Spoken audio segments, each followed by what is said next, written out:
Hello, and welcome to another video. Today I'm going to be riding through Cherokee Park.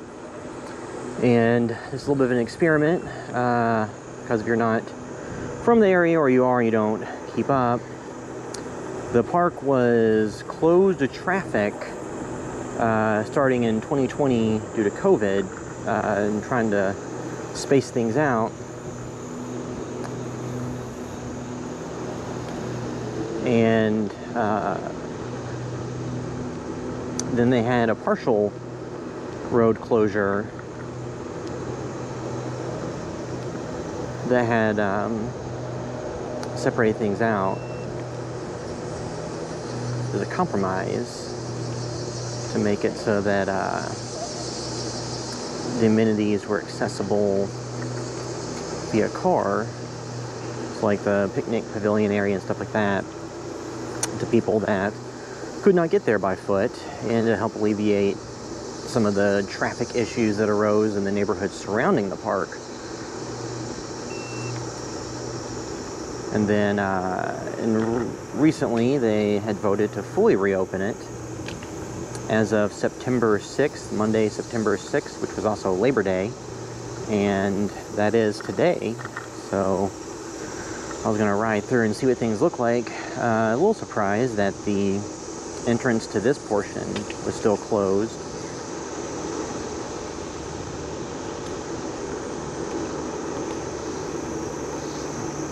I'm not sure at what time during the day they were going to open everything.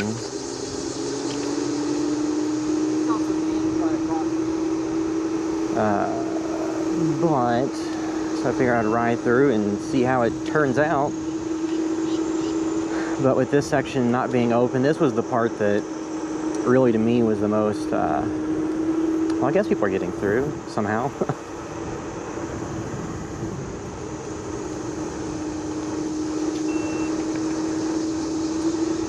Because this section was one of the ones where I was more curious about how people are going to reintegrate the traffic, just because there aren't separated bike lanes here, and there's two-way traffic.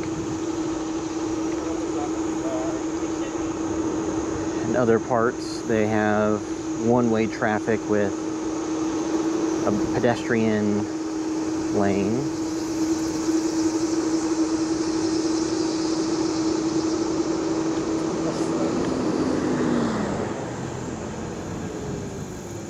Nobody coming.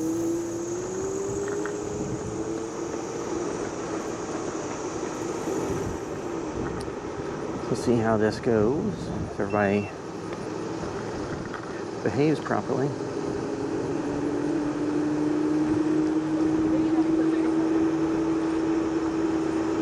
So it was a very hot button issue as to whether they would reopen the park or not.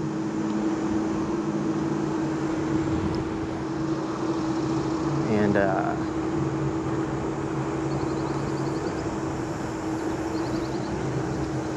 the main thing that I was concerned about is that there hasn't been a ton of traffic enforcement recently, and there's literally none in here. So the speed limit is 25 for automobiles. The question is, will people do that?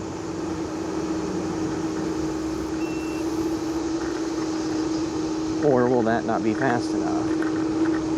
And they have these lanes where you can be a pedestrian or a cyclist, but the problem with that is when I don't know what she said, was just that when people are spread out, and you're on a bike or something going to speed, you can't use the lane.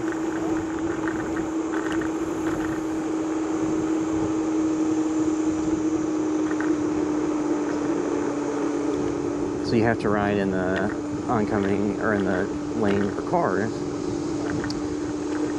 And the signs have a recreation lane and a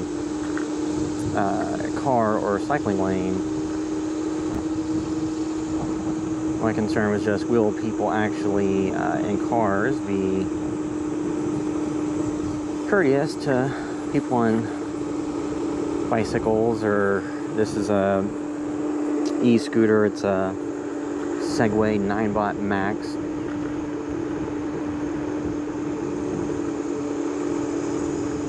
Does a top speed of 18.6 miles per hour.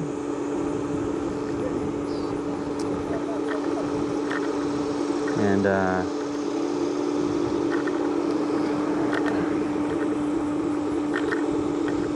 so fast enough, but not as fast as a car, and obviously not doing 25, so here I would see how it went to ride through here. So far I haven't really encountered any cars, so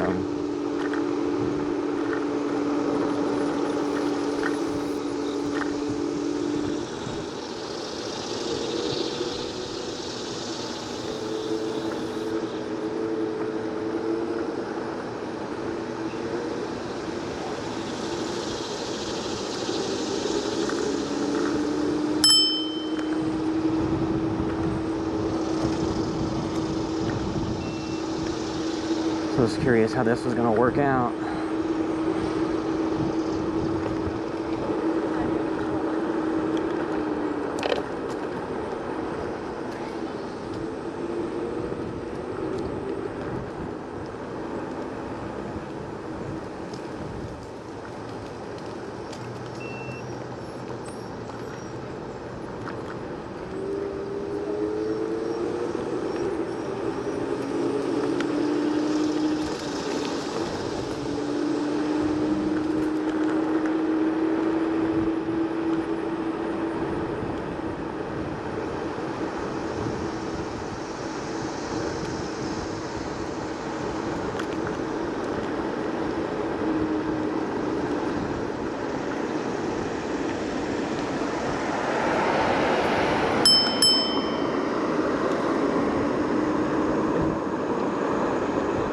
Let's see what these signs say.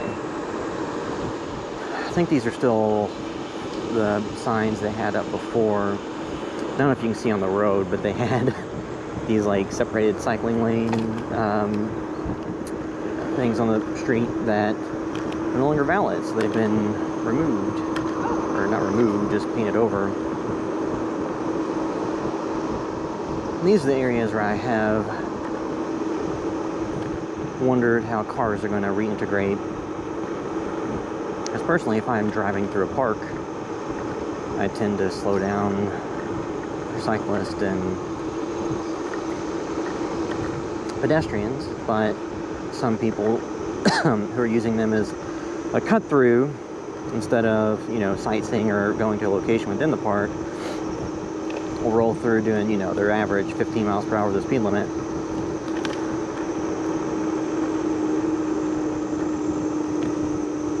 And there's a lot of fierce debate whether to leave the compromise in place or to reopen it fully.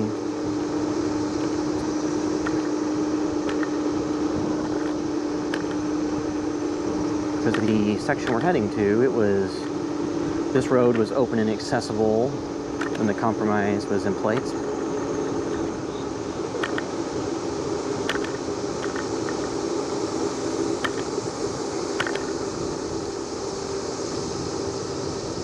Still think the speed limit at 25 may be a little bit too fast through here. Maybe 20 would make more sense.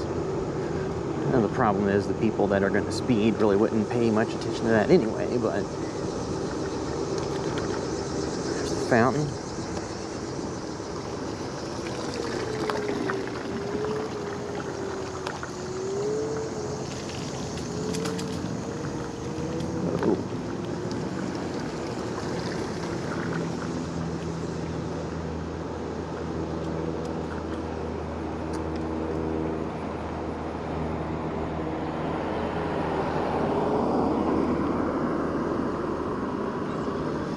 Yeah, so it'll be interesting to see how this works out in the long term. Because people are very quick to point out that, you know, in prior years, it was fully opened.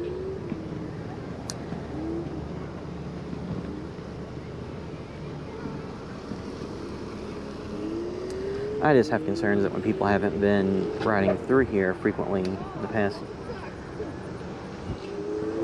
18 months, that they may not be very accustomed to it and drive unsafely. Now, this was the part that I was the most concerned for on safety, because you have this section where you can get going pretty fast.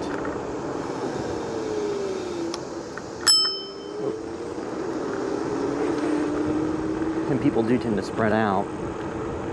So when you have cyclists coming through not wanting to break their time when they're trying to hit some training regiment in cars who don't want to slow down, you could have some tricky issues.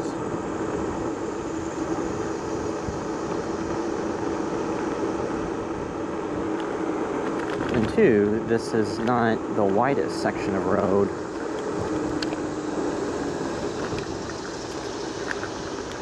So it's not all that easy to properly take a turn and corner there. This is another area where I wondered if people are going to be plowing through at speed, because the road is relatively narrow. And when people are walking on the pedestrian side, there's more people. You can't really have space for a pedestrian and a cyclist, scooter, etc.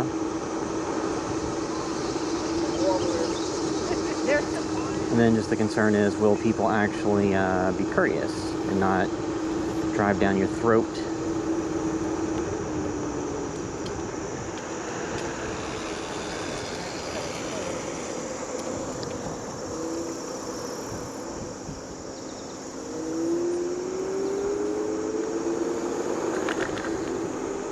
So that was relatively problem-free.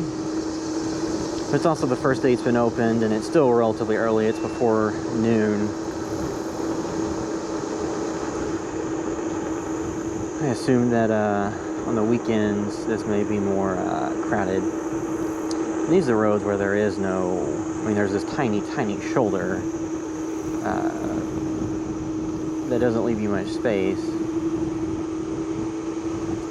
where I assume that you would still need to stay on the actual road if you're on a bicycle, scooter, three-wheel bike, or whatever.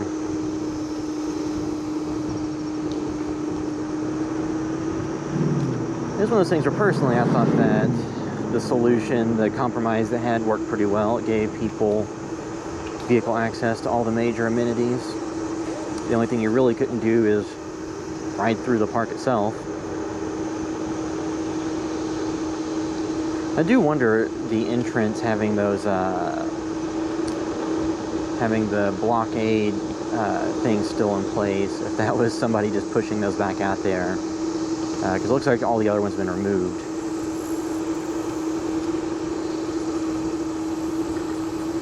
It's one of those things where, yes, people did share a lot of this on cycles and cars in recent years, and hadn't seen that many stories about accidents or fatalities or anything. But that doesn't mean that it can't happen, and it doesn't mean that when people haven't been through here in a year and a half that they're going to properly assimilate back and not just drive too fast like they do everywhere else in the city.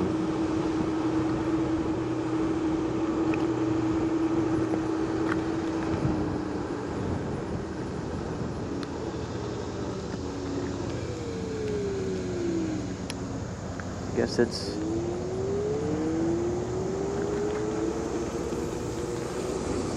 reopened.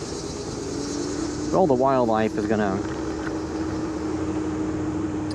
take a hit, because there were a lot of deer and other animals that had really flourished in the park after vehicles weren't let through, and assuming will now recede back further or just get ran over, unfortunately. Yeah, that was a ride through Cherokee Park after it was reopened to vehicle traffic. There wasn't, you know, too much going on because it's still relatively early on the first day. But if you drive right through and see what it was like. But yeah, that's it. Until next time.